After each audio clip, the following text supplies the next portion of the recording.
Welcome to This Week in Astrology. This is episode number 569 for January 18 through 24, 2021. This week features an intense US Inauguration Day with Saturn semi-square Neptune and Mars conjunct Uranus. We also have a powerful Mars-Jupiter square, a new Grand Cross that supports compassionate partnership for a worthy cause, and 3 bonus aspects. Thanks so much for joining me. I'm your host, Benjamin Bernstein, broadcasting from thisweekinastrology.com. I simultaneously record these weekly forecasts as an audio podcast and a video, so you can choose whichever format you prefer. The video version includes detailed chart graphics, as you'll see, which you can also see in my written forecasts at astroshaman.com. We're honored to be one of the internet's top 10 astrology podcasts. Check out our website, thisweekinastrology.com, where you can hear the show and subscribe to podcast updates. And if you have not already, be sure to click the link in the show notes for 2 chances to win a free Astrology Plus session with me each month. In fact, I just got an email today as I recorded this, and one of my free session winners contacted and said, I'm ready, let's do our session. What's old as we come into this week, we have a waxing moon, and that Grand Cross with Vesta, Neptune, North Node, and South Node is continuing through March 18th. What's new? On Tuesday, January 19th, the Sun enters Aquarius at 3:40 p.m. Eastern Standard Time. This gives you a month to focus on the highest expressions of this sign. These include embodying and expressing your unique human self, following your intuitive hits, and serving others using your special gifts and talents that you most love to use. On Wednesday, January 20th, Inauguration Day, Saturn semi-square Neptune and Mars conjunct Uranus. So what's the astrology news as Joe Biden is sworn in as the new US president? First off, law of attraction work and embodied awakening, both of which are linked in the show notes, are energized by a Saturn-Neptune semi-square. That's Saturn at 4 Aquarius and Neptune at 19 Pisces. That's happening at 11:58 a.m. Eastern Standard Time. I believe that's 2 minutes before Biden is supposed to be officially sworn in. This minor hard aspect came into orb on December 9th and remains energetically connected through March 12th. If you want to eliminate something from your life, this aspect can also assist with conscious dissolution. Inauguration Day also features a Mars-Uranus conjunction at 7 Taurus. That'll be at 3:38 p.m. Eastern Standard Time. On the challenging side, this aspect is associated with sudden or unexpected violence or aggression. So it's appropriate that Biden's swearing in will take place under extreme security precautions, including an empty national mall. On a personal level, do your best to avoid potentially violent people or situations. I know there's been a lot more abuse and such during the pandemic with people locked in together, victims with perpetrators. On the high side, a Mars-Uranus conjunction is a wonderful combination for innovative leadership, sexual experimentation with consenting parties, please, or taking immediate action on your intuitive flashes. In politics and other areas, with Uranus in Taurus, this conjunction can represent rapid, radical change to existing structures. This Mars-Uranus conjunction is further empowered by its squares to Jupiter and Saturn, as I already noted in last week's podcast and in my current written forecast for the Jupiter-Uranus square. That forecast is for January 17. I have a link to that in the show notes. Let's go on to Thursday, January 21st. We have our first bonus aspect, Neptune conjunct Ceres, both at 19 Pisces. Ceres is a very interesting asteroid goddess, also known as Demeter in Greek mythology. Her myth is that she has a beautiful daughter, Persephone. Pluto comes up from the underworld, rapes her, abducts her down to the underworld to be queen, and Ceres/Demeter mourns inconsolably. She is the grain goddess, nothing grows, and the gods have got to work something out or all life on Earth will perish, which of course is a theme we're increasingly needed to concern ourselves with global warming. Anyhow, with Ceres, therefore, Ceres represents sorrow, loss, shadow work. Now, Ceres did get her daughter Persephone back for half the time. She's up with Mama during spring and summer, and she goes back down to be Pluto's queen in the fall and winter. So Ceres is therefore about, as I said, shadow work, mourning, release, sorrow. But Ceres is also the goddess of harvest and abundance and prosperity. So the way I've put these two together into the same myth is the more you do your shadow work, the more you face and heal the things that you were pressed down because they're too painful, that opens you more and more, thus enabling you to receive more and more abundance. It all just kind of naturally goes together.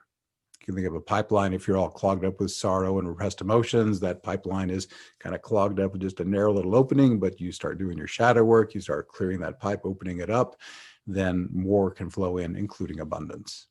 Now, how does Neptune relate to all this? Neptune is the divine flow of energy and information.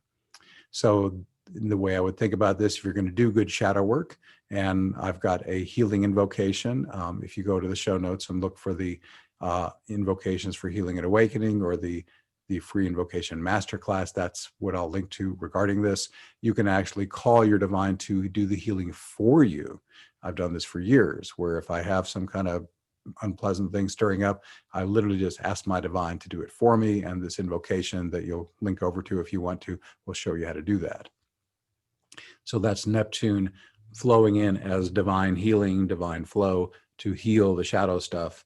Now, Ceres is also abundance and prosperity. And as I said, the more you clear the shadow work, the more the abundance and good energy can come in. And this could also translate to law of attraction work, which I mentioned earlier, where you're calling in from the divine the specific physical manifestations that you want and creating abundance and prosperity that way. So all that can be worked with Neptune conjunct Ceres. Let's go on now to Saturday, January 23rd.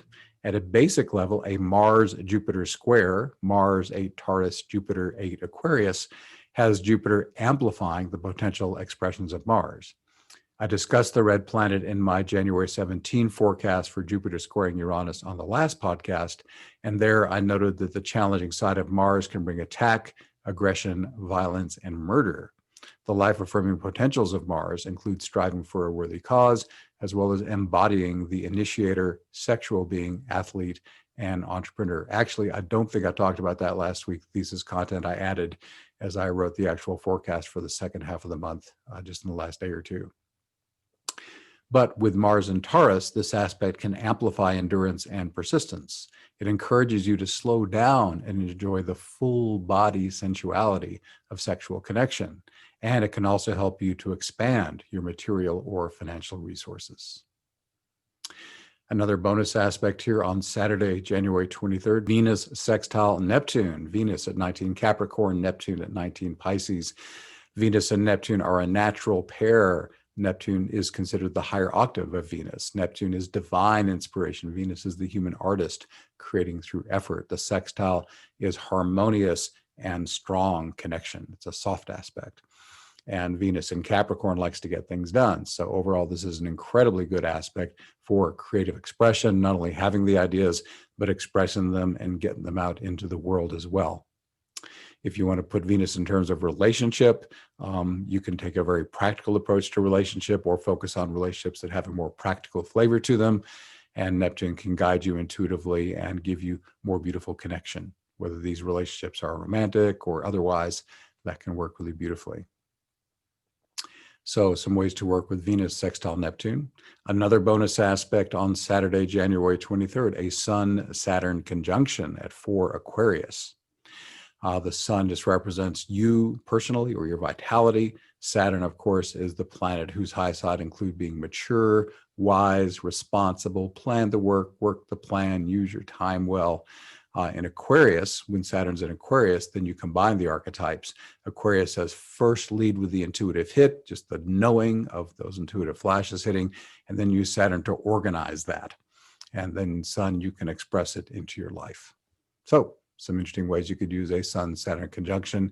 Now, anytime just more simply a Sun and Saturn are together, if you're hitting obstacles or roadblocks, then ask yourself, am I actually doing the right thing? Should I be redirecting course, or should I be persevering? Am I just being tested to see if I have the gumption to stick with this thing I really am supposed to be doing? And again, the only way I know for sure to tell which is which, when your mind can make a case either way, is to go with those intuitive hits, and the Aquarian placement can help you with those. On Sunday, January 24th, a new Grand Cross supports compassionate partnership for a worthy cause. Your noblest instincts can flourish more easily thanks to a Grand Cross that starts today on January 24th. It includes Juno, Vesta, Neptune, and the lunar nodes. This aspect pattern peaks on February 20th and ends on March 14th. Vesta represents selfless service to a higher cause. Juno represents committed partnership. This could represent you and someone else joining forces to support this cause, or it could stand for your partnership with the cause itself. Neptune adds the compassion and unconditional love you would feel for this worthy cause, and the lunar nodes steer you towards supporting a cause aligned with your life purpose. Those are pretty basic ways of interpreting that. Optionally, Neptune could add spiritual or creative elements into the mix, and the lunar node's placement in the axis of communication, South Node in Sagittarius, North Node in Gemini, could encourage you to learn more about this worthy cause or share information about it. That is our forecast, but let me ask you, are you ready to awaken to happiness now and create the life you truly desire? Join me and a new crew of over 40 amazing transformational teachers, mentors, leaders, and wayshowers. We're all coming together on the Alara Canfield Show, Awaken to Happiness Now Masterclass Series. Enjoy dozens of wonderful conversations and experiential processes. In fact, I'll be twice on the show this season. Alara has invited me back as a presenter to help inspire and empower you. Create the life you truly desire. Join us as together we step into a new sacred reality. When you register, you'll receive access to the live shows and replays. You'll also receive valuable gifts from the presenters. Experience powerful conversations, processes, clearings, and tools. Transform your energy, life, and consciousness forever. Activate your free access now. The link is in the show notes. In the last few episodes of this podcast, I've been telling you a lot about my dear friend BJ Hardin-Jones' deep dive course based on the work of Byron Katie. Its starting date is just around the corner on February 1st. And in a nutshell, BJ's course could help you transcend confusion and suffering, see the grand illusion for what it is, and make consistent contact with a loving presence within. If you feel called to work with her, she could be carrying just the medicine you need. Click the link in the show notes for more on this life-transforming opportunity. It starts on February 1st, and space is limited. So check it out now if you're interested. Everyone is welcome to participate in many Awakening Plus Zoom calls for free. These events support your individual healing and awakening, as well as global spiritual awakening. Some events are for Awakening Plus members only, but we'd love to have you join our supportive online community. Dip your toe in the water with our 30 days for $1 risk-free trial membership. Here are details on this week's 3 events, all at 8 p.m. U.S. Eastern Time, and then I'll give brief summaries of our other events remaining in January. This Tuesday, January 19th, a free public event. The guest presenter originally scheduled for this date has canceled, so instead, we're doing one of our members' favorite events called Divinely Directed. This call is directed by Spirit's in-the-moment guidance to serve each person's highest good. We start each call by singing the directions, calling in our divine allies, and making sure we have a safe, radiant, sacred container. Then our guided group meditation spontaneously unfolds. I narrate the experience, serving as the group's empathic tour guide. Each divinely directed call is unique. However, a typical call features a subtle field being held. Within this sacred space, each person receives the specific awakening, healing, or spiritual experience that serves their highest good. In addition to these customized individual experiences, the group often blends together as a single divine being. Words like bliss and euphoria simply are not adequate to describe some of the ecstatic spiritual experiences we share in the inner worlds. That should last between 60 and 90 minutes. Then we have a members-only event on Wednesday, January 20th, our second community connection call of the month. We have these twice a month. Community can be crucially important on the spiritual path. This is especially true now when so many of us are physically isolated. You may not be part of a spiritual support group where members gather in the same physical space. Even if you are, do you feel fully aligned with that group's energy? In Awakening Plus, we experience the joy of creating and deepening connection with each other online. We support each other in large and small groups from the comfort of our homes with no risk of catching the coronavirus. To encourage uninhibited sharing and respect confidentiality, community support calls are not recorded. So I hope you can join us live. Those last about 90 minutes. Then we have one more free public event, the one we do every week called New Earth Support Team. These are Thursdays at 8 p.m. U.S. Eastern Time. In this popular weekly event, we're now routinely pulling over 50 people into an event. We first create our sacred container and invoke embodied awakening. Then we team up, flowing energy to support the more awakened new earth currently blossoming. Our intention is always the same, but the divine keeps it fresh by providing endless variations on this amazing experience. Thankfully, one thing remains consistent: the personal spiritual upgrades and profound bliss we always receive. The guided meditation lasts about an hour, followed by optional feedback, Q&A, and conversation. Then, looking briefly ahead to the following week, Tuesday, January 26th, a members-only event called Individual Healings That Also Bless the Senders, and then an experimental event on Wednesday, January 27th, called Journey of Discovery, co-facilitated by one of our members, Larry Morningstar, and myself. And that's going to be a kind of see what happens sort of event. We're excited to be, applying some new territory there. Awakening Plus features at least 10 live streaming events each month. Many are open to everyone for free. Members receive these exclusive benefits. There's at least 10 live Zoom calls to choose from each month. About half are members only. Members get an archive of over 290 life-transforming events, plus a best of guide so they can choose the best. There's enlightening course content, including the complete 16-part invocation masterclass, 2 community connection calls per month. You can choose an accountability partner, get into the private forum, just lots of juicy stuff. You can learn more or start your 30 days for $1 risk-free trial membership at awakeningplus.com. Thanks for being here. Once again, I'm Benjamin Bernstein with astroshaman.com and awakeningplus.com. I can serve you with astrology readings, shamanic healing, awakening activation, astrological event timing, and one-of-a-kind life coaching. All my one-on-one services are equally effective in person or long distance. And during the pandemic, I have dropped my rates significantly. I also offer an unbeatable price on SolarFire, the #1 astrology software for Windows. And as I mentioned, I run the Awakening Plus online membership for spiritual support. You can learn all about this and more at astroshaman.com.